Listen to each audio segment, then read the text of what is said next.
Bon mardi tout le monde, merci d'être là, merci d'être au matin d'Éric.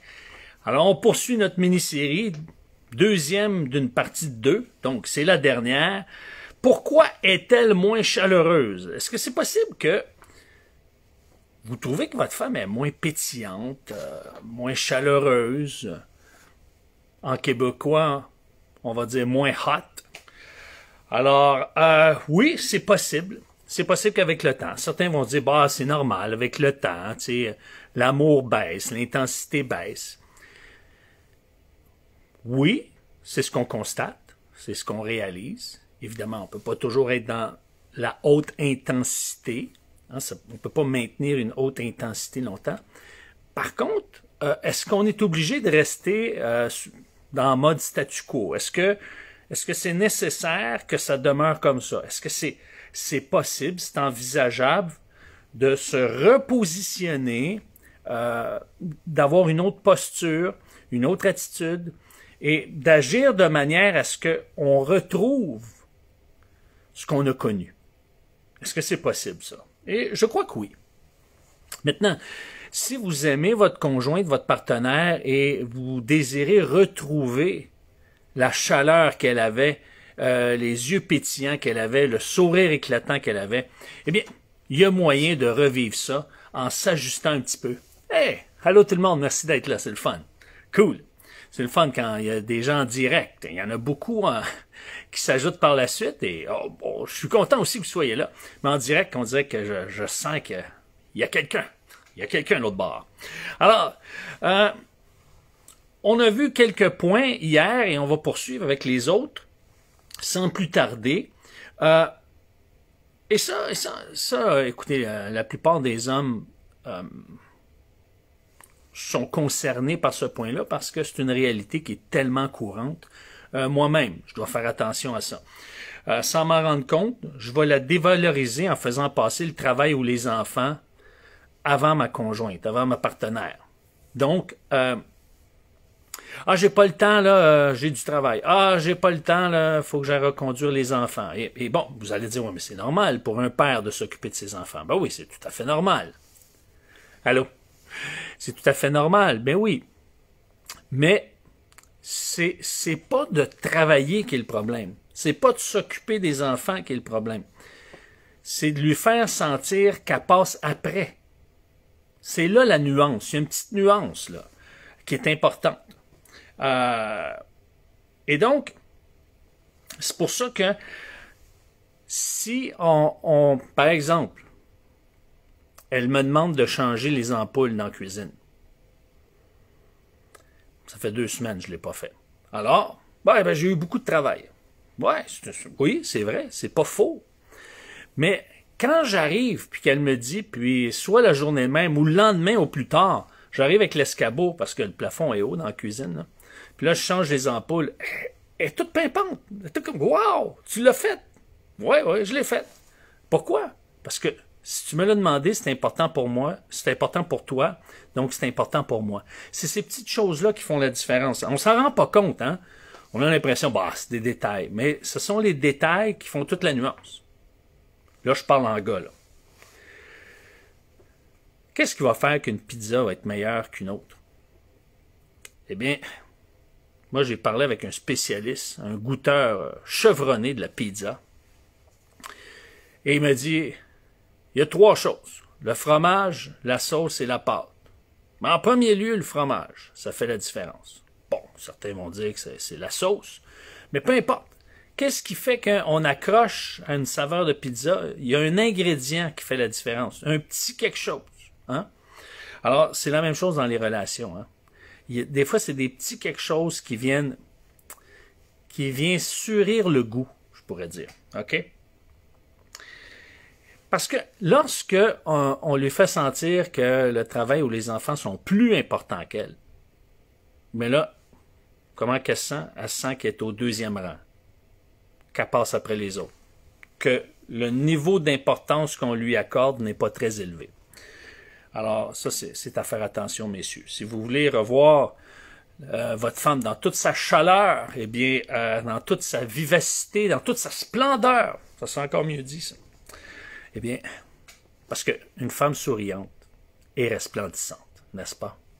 Absolument. Alors, l'autre point, quand elle est bouleversée, j'explique pourquoi j'ai raison et pourquoi elle ne devrait pas être troublée. Hein? Il est arrivé une situation hier, là. Faut que je vous conte ça. Je fais partie, on pourrait dire, d'un groupe de discussion sur Zoom, OK? Bon, on prend des textes, on discute ensemble. Bon, OK, c'est bon. À la fin, Nat a dit, « Hey, en passant, savez-vous pourquoi cette personne-là n'était pas là? Ben, c'est parce qu'elle déménage. » Alors moi, je m'en vais dire, « Oh, Nat, elle voulait faire une surprise puis l'annoncer elle-même. » Mais le problème, c'est pas que Nat a trop parlé. Non, non, c'est moi qui n'ai pas pris le temps de lui dire qu'elle voulait faire ça. Moi, je le savais, mais je ne l'ai pas dit à Nat. Parce que elle n'était pas là, puis je me suis dit, ça sera à elle de le dire. Mais j'aurais dû prévoir en disant, « Hey Nat, on va laisser cette personne-là faire la surprise. » T'sais. Maintenant, Nat n'a rien dit de mal. Elle n'a pas dévoilé un grand secret. Elle n'a pas dévoilé une confidence. Elle n'a rien fait de mal. L'erreur, c'est moi. Alors j'ai pris la balle au bon. Je dis, écoutez, c'est mon erreur. J'aurais dû aviser Nat. On garde ça entre nous, puisque tout le monde n'est pas là. Alors, ça va lui permettre de l'annoncer à tout le monde dans un autre moment. Mais on garde ça pour soi. OK? Parfait. On ferme la session, on s'en va. Je vois que Nat est pas aussi souriante que d'habitude. Bon, qu'est-ce qu'il y a? Là, elle commence à parler. J'avais le goût de dire, « Ben, gars, j'ai demandé pardon à tout le monde. J'ai pris la faute. Qu'est-ce que t'as à réagir de même? » Ça, c'est ce que j'avais le goût. C'était l'élan que j'avais dit. Ben, voyons donc. J'ai fait ce que j'avais à faire. J'ai pris le blâme sur moi.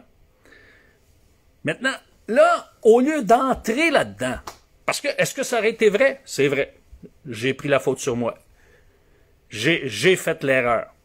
Elle n'a rien à se reprocher. Je pourrais, tu sais, tac, coche. Mais là, j'ai comme mis le pied sur le frein. Puis là, j'ai dit, oh, attends une minute. Là, elle communique une émotion. Il faut quand même que j'applique ce que j'enseigne, hein. Là, je me suis dit, attends une minute. OK, attends. Là, ça passait, mon hamster tournait. Là, je l'écoutais. Là, j'étais, ah ouais, OK, ouais, Ah, je sais. Hey, Nat, je te demande pardon parce que, sais-tu quoi? À cause que je t'ai pas informé à temps, ça t'a humilié, n'est-ce pas? Paf! C'était ça. J'ai cherché l'émotion. Cherche pas à avoir raison. Comment est-ce qu'elle se sent là-dedans? Elle s'est-tu sentie trahie, rejetée, abandonnée, humiliée, comme là c'était le cas, ou traitée injustement? Donc, cherche l'émotion derrière. Pourquoi elle est triste? Il y a une raison. Pourquoi? Mais il y a une raison émotionnelle. C'est ça qui fait toute la différence. Alors, quand je fais ça, là, je reconnais la valeur de son émotion. Et là, je peux la soutenir. Parce que sinon, si j'argumente avec mes faits, hey, écoute, j'ai pris le tort sur moi. Hey, je l'ai avoué. J'ai dit que c'était pas de ta faute. J'ai dit que c'était de ma faute. Là, c'est tout rationnel, ça. Mais ce qu'elle vit, c'est une séquence émotionnelle. On n'est pas sur les mêmes eaux. C'est comme si elle est en bateau sur l'eau, tu sais, puis il y a des vagues. Moi, je suis en avion. C'est comme, on s'en va peut-être à la même place, mais on prend pas le même moyen. Fait qu'on se rejoint pas. On n'est pas ensemble là-dedans. Alors, c'est ça. Alors, je donne des exemples de gars parce que je m'adresse principalement aux gars, n'est-ce pas? OK. Après l'avoir écouté, elle a parlé, je m'en vais. Elle a parlé, je dis pas un mot. Je rouvre mon téléphone. Puis là, elle pourrait dire, ben, quoi? C'est pas important ce que je dis? Non, je t'ai écouté, j'ai dit que c'était correct. Là, c'est une déconnexion émotionnelle à ce moment-là. Parce que il y a au moins deux raisons. Il y en a peut-être d'autres, mais les deux principales, je vous dirais. Puis ça ne veut pas dire que parce que je nomme ces deux-là, que les autres ne sont pas importantes. Je vous dis juste, c'est les deux plus fréquentes, je pourrais dire. Quand on réagit comme ça, c'est que notre capacité de connexion émotionnelle est saturée. OK? Donc, c'est comme là, bon, on a une saturation. Pourquoi? Parce qu'on l'a déjà expliqué dans d'autres capsules. J'ai pas eu suffisamment de temps pour moi pour me ressourcer, me faire le vide et faire le plein. ce que John Gray appelle passer du temps dans ma caverne. Ça peut être que, justement, ma capacité à, puis là je parle en tant qu'homme, à supporter le niveau d'émotionnalité, c'est comme là je suis saturé. Pour plein de raisons, parce que je suis bloqué émotionnellement, parce que ça me rappelle des mauvais souvenirs, etc. Puis je pourrais en donner un troisième. Ça peut être aussi, je vais avoir le temps de faire le point. Il y a bien des choses qui se sont passées. Maintenant, ces raisons-là, oui, ça explique pourquoi on réagit comme ça, mais ça ne nous donne pas raison de réagir comme ça. OK? Maintenant, ce qu'elle a besoin, elle, c'est qu'elle a besoin d'être rassurée puis d'être soutenue.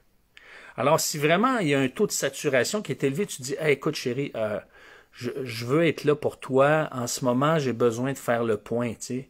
Mais viens dans mes bras, je te promets que je considère c'est important pour moi ce que tu dis, puis je veux revenir là-dessus. Puis je sais en ce moment, je suis désolé, je suis pas tout à fait disponible. C'est moi aussi émotionnellement, je vis des choses, je me sens vidé en ce moment. Alors au moins de le communiquer.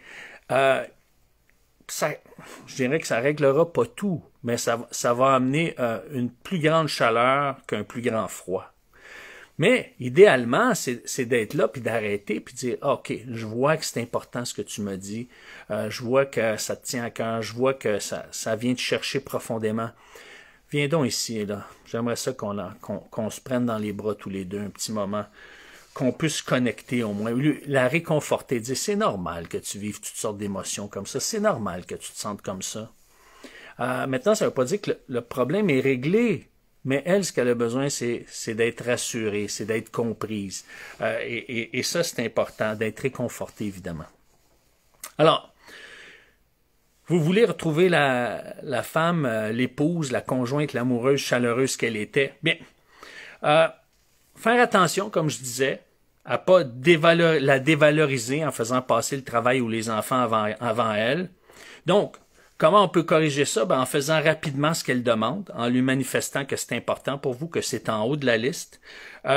Lui faire des surprises dans son langage d'amour. Bon, est-ce que vous connaissez son langage d'amour? Est-ce que pour elle, c'est le toucher, les services, les cadeaux, le temps de qualité, les mots encourageants? Donc, lui faire une petite surprise, tu sais, toute petite, mais juste pour montrer que vous pensez à elle. Organiser une soirée romantique.